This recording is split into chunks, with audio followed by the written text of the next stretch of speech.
Patay mo tumama sa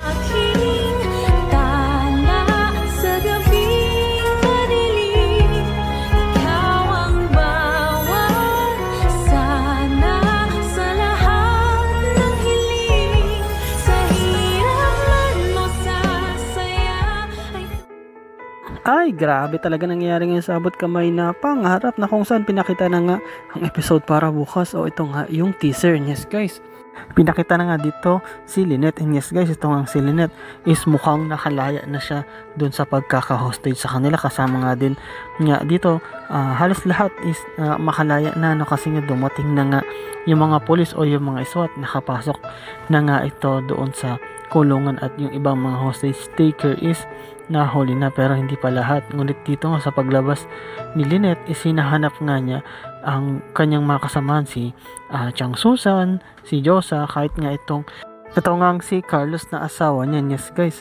at wala siyang nakausap maliban lang dito kay Michael. Ngunit sinabi nga ni Michael na wala sila Chang dito kasi pinuntahan nga nila si Carlos. At nagtaka naman si Lynette, sabi niya, si Carlos, bakit, ano ba nangyari sa kanya? Oo nga pala, bakit wala siya dito? Ano ba talaga nangyari, Michael? At sinabi nga mismo ni Michael na may nangyari na hindi maganda dun kay Carlos nung habang nandun siya sa bahay at mukhang may nakapasok uli sa inyo. Yes guys, ayun yung sinabi niya kay Lynette, no? At ayun din actually nalaman ni Carlos kasi tumawag nga itong sila Chang Susan, no, na pahamak naman daw itong si Carlos. And yes guys, makita natin na talagang malupit talaga to si Carlos, nakakagawa ng palusot para hindi siya paghinalaan o pagbintangan. At nag-alala nga si Lynette kasi nakapasok na naman yung mga masasamang loob doon sa bahay nila, kaya kinakabahan na naman siya.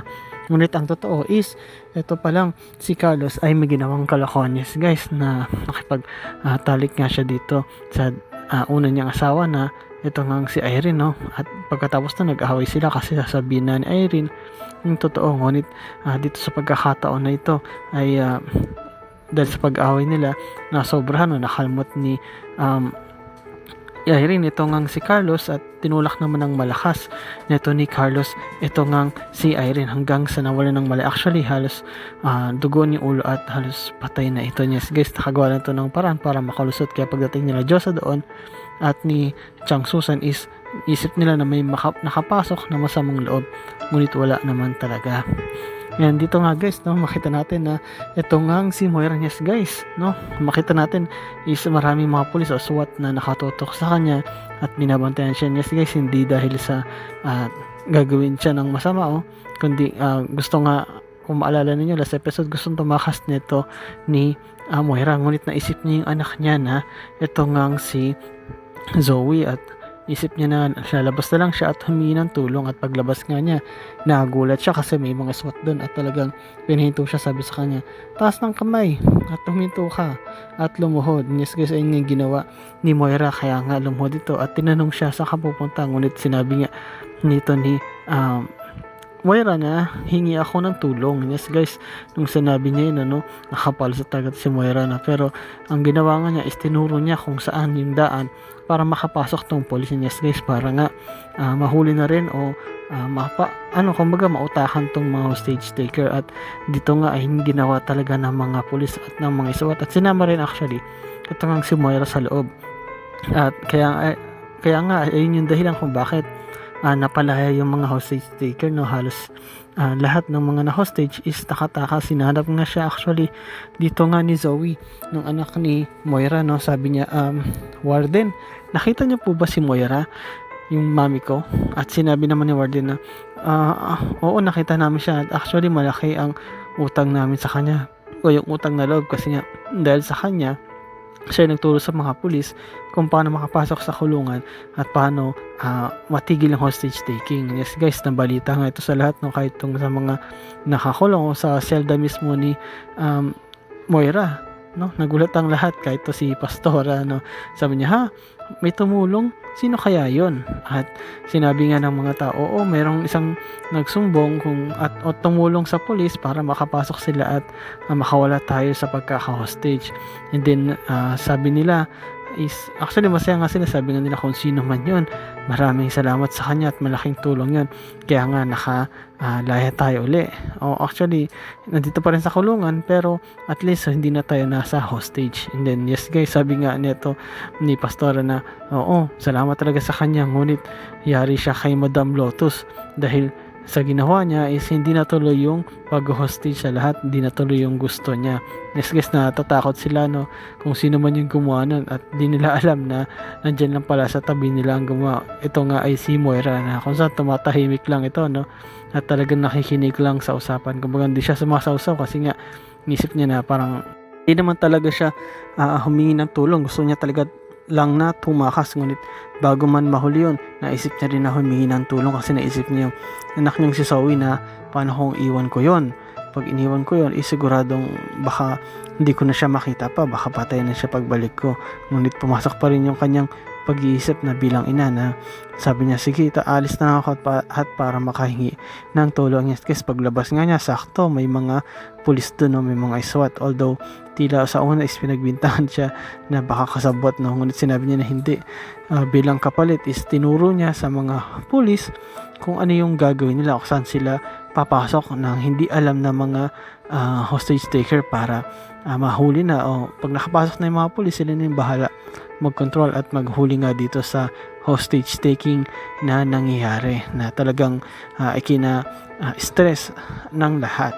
At dito nga guys, ipinakita na itong si Madam Lotus is lumambot na, no, na kung saan nagsisisi na nga siya sa kanyang ginawa. Sabi niya, gusto ko nang magbago, gusto ko nang mahuli, gusto ko na kasi na baguhin o pagbayaran lahat ng mga kasalanang ginawa ko para pagbisita ng anak ko ay makita niya ako na nagbago na talaga ako. Yes guys, kung maalala niyo yung kasalanan kasi ni Madam Lotus, pumatay siya, no, o pinatay niya asawa niya, tapos yung kabit ng asawa niya kaya siya nakulong, tapos ngayon gumawa siyang kalokohan ng kaguluhan na nag-hostage siya ng maraming tao. Yes guys, muntik pa nga may mga mamatay, ngunit buti na lang is wala nang nasawi, no, dahil lang sa kagustuhan niya na makita at makausap ang kanyang anak na ito ngang si Carla na kung saan inooperahan na, no, at dahil nga rin kay Annalyn napalambot yung puso nito at sabi nga niya na pinakita yung video na gagaling, no, at pag naging okay na itong anak niyang si Carla is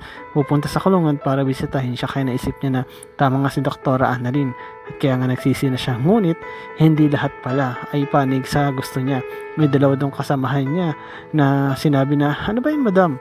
Mukhang wala naman to sa usapan natin dapat lalaya na tayo, dapat makakatakas na tayo, bakit ganito, bakit dapat patayin na lang natin tong si Doktora Annalyn. Yes guys, itong dalawa, no, na kung saan kumuha pa ng baril at talagang kinuha rin si Annalyn at tinutukan. Sabi nila, kami na ang bahalang pumatay dito, bumaril dito kay Annalyn kung ayaw mo Madam Lotus. Ngunit itong si Madam Lotus, sinasabi niya na wag niyang gawin yan kasi wala namang kinalaman itong si Doktora, pakawalan nyo na siya, kung gusto nyo tumakas na lang kayo. And yes guys, no, mukhang nagkagulo pa dito for the last minute, no, na willing na nga magpahuli itong si Madam Lotus, ngunit yung iba niyang kasama is hindi pala, no, iba rin yung isip at talagang gusto nila ipagpatuloy yung plano nila na makatakas. Siguro nainip na rin sila sa kulungan, malamang sa malamang is matagal na. Kahit sino naman kahit ikaw makulong is gugustuhin mo pa rin syempre makalabas at makalaya at gagawin mo lahat yon. At ito yung mga eksena minsan na nangyayari talaga sa totoong buhay, no, na hostage taking at pagbigyan. Kapag di na pagbigyan, pwedeng may masawi or may mapahamak. Pero dito guys, abangan natin lalo na sa Lunes, no, kung ano kaya ang mangyari, na ito bang si Doc Carlos is makakalsot sa ginawa niya na pagpatay dito kay Irene, at ano kaya ang gagawin ni Lynette para malaman niya yung totoo, at kung sakali man malaman niya totoo, sino kaya ang paniniwalaan niya, patuloy pa rin siyang sasama dito kay Carlos o baka hiwalayan niya na ito. At dito kaya, ano kaya ang mangyayari dito sa hostage taking? Tatagal pa ba ito? Kamusta kaya itong si Annalyn? Madadamay pa ba siya? O baka may darating na pulis na magliligtas sa kanila para hindi matuloy yung balak ng dalawa na patayin talaga ng tuluyan si Annalyn at makatakas sila. At ito kayang si Josa at ito kayang si Chang Susan, mahalata kaya nila na umaarte lang talaga itong si Doc Carlos? Makikita ba nila yung patay doon sa loob ng bahay? O kaya baka makalusot na naman itong si Carlos dito nga sa mga kalokohan na pinaggagawa niya. Baka mahuli na siya. And yes guys, salamat sa panonood nyo sa aking channel, sa inyo pag-like, pag-comment at pag-share. At yun lang guys, ingat kayo palagi. Bye bye.